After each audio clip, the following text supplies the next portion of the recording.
Let's get started.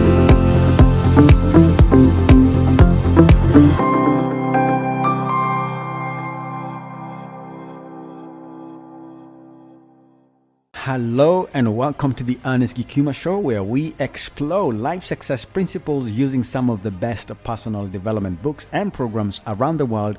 The show is dedicated to helping you raise your conscious awareness to become who you are created to be. Today is part 6, so if you've missed any of the previous shows, you can check us out on Podbean, YouTube, iTunes, Spotify, or just type The Ernest Gikuma Show on Google and see where that leads.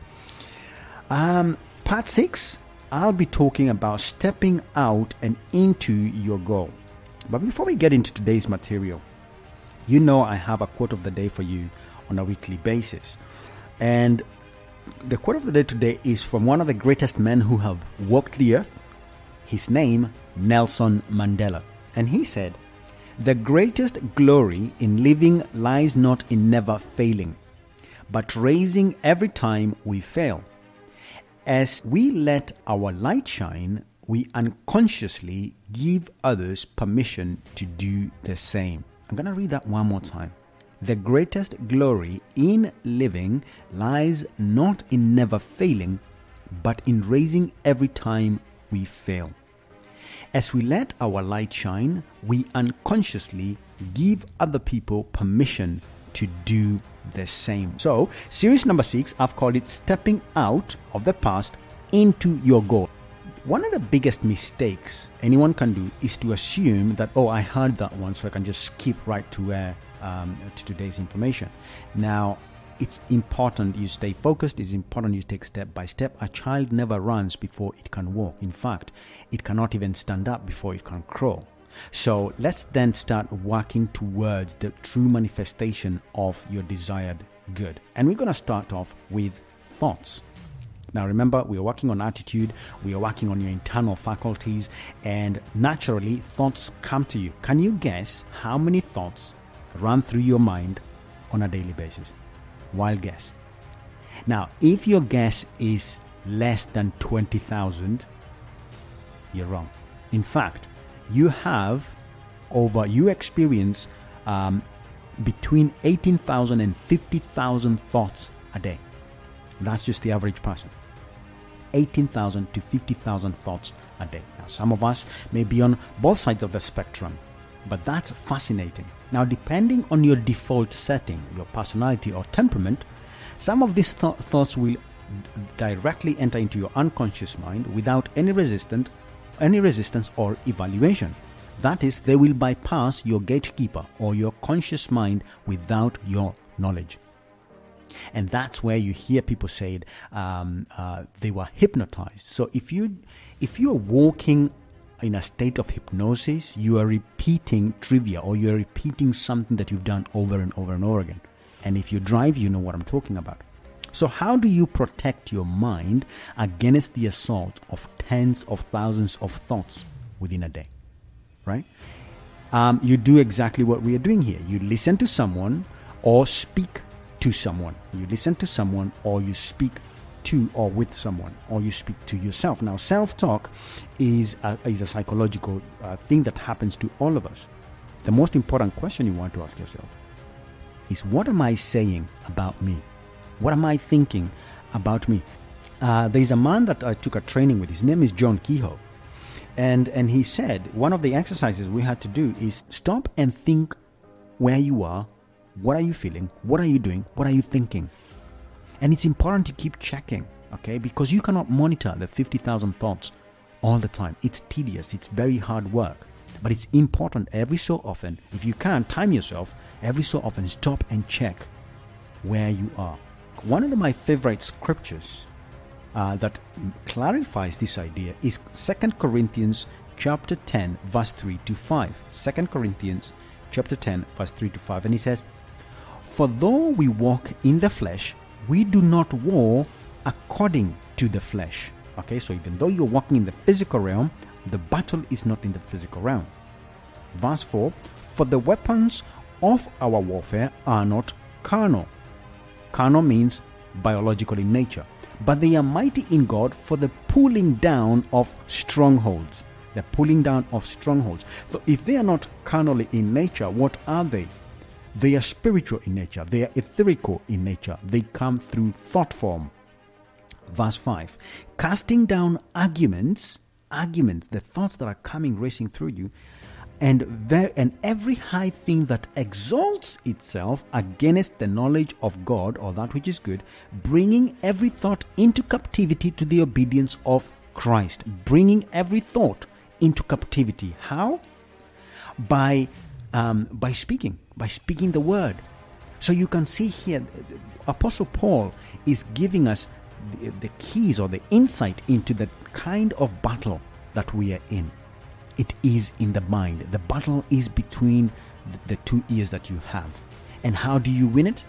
By confessing, speaking out, bringing the thoughts into the captivity of Christ. Who is Christ? The resurrected one, the Logos, the one who died and resurrected and now seated on the right hand side of the Almighty God. Now, by you knowing that truth, then you can start elevating your conscious awareness so that you can have the mind of Christ, so that the Christ in you can be amplified. That is your conscious awareness of who you are made to be. What follows after those thoughts have come in? The conscious awareness of thoughts is feelings. The conscious awareness of thoughts is something called feelings. Now, I love what a man I follow, and I love his teaching. His name is Dr. Joe Dispenza. He says, thoughts are language of the brain or mind. Feelings are the language of the body. Thoughts are language of the mind. Feelings are the language of the body. That means thoughts are electric in nature. Feelings are chemical in nature. Thoughts are electric in nature, and feelings are chemical in nature. So the thoughts that you are thinking about, or the thoughts that are being processed by your conscious or unconscious mind, will generate feelings. So the feelings then is the way your subconscious mind speaks back to your brain. In fact, they've done enough research. There's enough research showing there is a much more information flowing from your from the belly through your heart up to the brain than the other way around. That means your subconscious mind, because it's not in your head, okay, subconscious is in every cell of your being, and obviously your head is one of the smallest part in comparison to the rest of the body. So the feelings, if you're having a positive feeling, then it means you're probably going towards, okay? If you have a negative feeling, you're running away from, or you're moving away from a target, a goal. So positive and negative emotion help orient you as you work towards your goal. If you're feeling positive, you're going towards. If you're feeling negative, you're probably going away from. Your mind acts as a series of maps, and I've taken some of this material from Dr. Jordan Peterson. And if you don't know him, if you've never heard of him, he's a man to get to know. So your mind is a series of acts as a series of maps. Now these are mental maps. Okay, they're mental maps, and that's why it's important to use your imagination. Remember, we talked about imagination as one of your mental faculties. So then your feelings help you orient yourself through the known and the unknown patterns of life through feelings. You get feedback based on what you're thinking. You get feedback warning you or supporting you to go towards or to stay away from. Then positive and negative emotion function to help you understand your current location relative to your goals and to motivate you towards or away from them. Okay, because we have both positive and negative goals, by the way. If you want to avoid something, that is a negative goal. If you want to move towards something, that's a positive goal. We perceive those emotions as a measure of how effective and valid our map is. So if they are very positive and you're getting excited, it means you're actually accelerating towards your goal. If they are negative, you're probably going further away. So then it's important for you to get back towards center. Okay, both positive and negative emotion are based on those around us as well. So your environment also helps support you.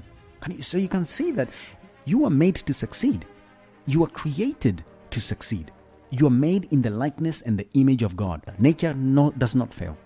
You put a seed in the ground, when the right environment happens, that seed is bound to grow. You and I, on the other hand, we will fail. We fail over and over again, which means we manufacture failure. And that's part of being a creator. That's part of being, if you want to use this term, being a spiritual being on this physical plane, because then that means you need to engage with your spiritual nature to create something that will make you comfortable in your material world. Proverbs chapter 15, verses 13. A joyful heart makes cheerful countenance, but sorrow of the heart crushes the spirit. Proverbs 15:13. A joyful heart makes a cheerful countenance, but sorrow of the heart crushes the spirit. When you feel positive emotion, you are moving towards. When you feel negative emotions, you are moving away from. Thoughts generate feelings. Feelings moves us into action. That is the third step, action. So I visualize my goal. I start engaging with it in my feelings, in my body, okay, because every thought will generate feelings. And then now that I feel as if I have it, now I can move towards and do things. So actions then, if you set your goal in the right way, it will stretch your capacity mentally and physically. It will generate uncomfortable feelings, because again, remember, you're engaging with different thoughts. They will generate different feelings. Those feelings will be uncomfortable. If you're a very introverted person, you will feel strange to go to speak to someone. Now, but you sometimes, if your life depends on it, you will not even think about the feeling. You just move because you know you need to make that move. So it doesn't matter the action is imagined or real. It will feel strange. Okay, and you're more likely to move towards growth or backwards towards safety. So you're always calibrating yourself towards the goal or uncertainty, which is the dream, or back into safety to that which is familiar.